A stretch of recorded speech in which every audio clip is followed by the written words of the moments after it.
तपाईँ भेज हो या non veg, यो डिस तपाईँको फेभरेट डिस हुनेवाला छ। नर्थ इन्डियामा एकदमै पपुलर डिस बैगनका भर्ता सिरियसली खाना या रोटीसँग यस्तो मिठो हुन्छ नि, यसले हरेक तरकारी फेल गरिदिन्छ। बनाउन पनि एकदमै सजिलो, आउनुहोस् हामी सँगै बनाऊ।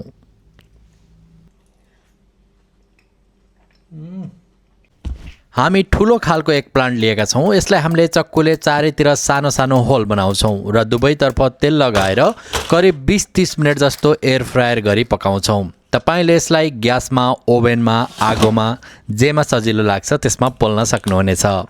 त्यसपछि हामी यसलाई निकालेर करिब 10 मिनट जस्तो छोपेर राख्छौँ र भित्रको गुदी निकालेर मजाले फाइन चप गर्छौँ।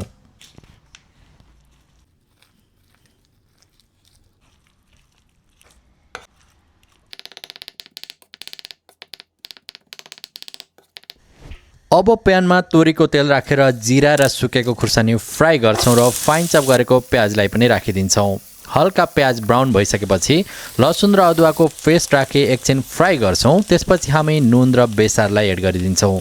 एकछिन फ्राई गरिसकेपछि यसमा चप टमाटरलाई पनि राखेर टमाटर मजाले नगलुन्जेलसम्मको लागि हामी छोपेर पकाउँछौँ।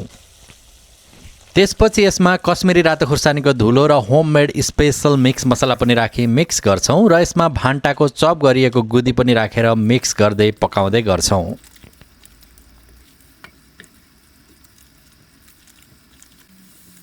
अब यसमा अलि ठुलो क्युब बटर र कसुरी मेथी राखेर मजाले मिक्स गर्छौँ र फ्रेस चप धनिया पनि राखिदिन्छौँ।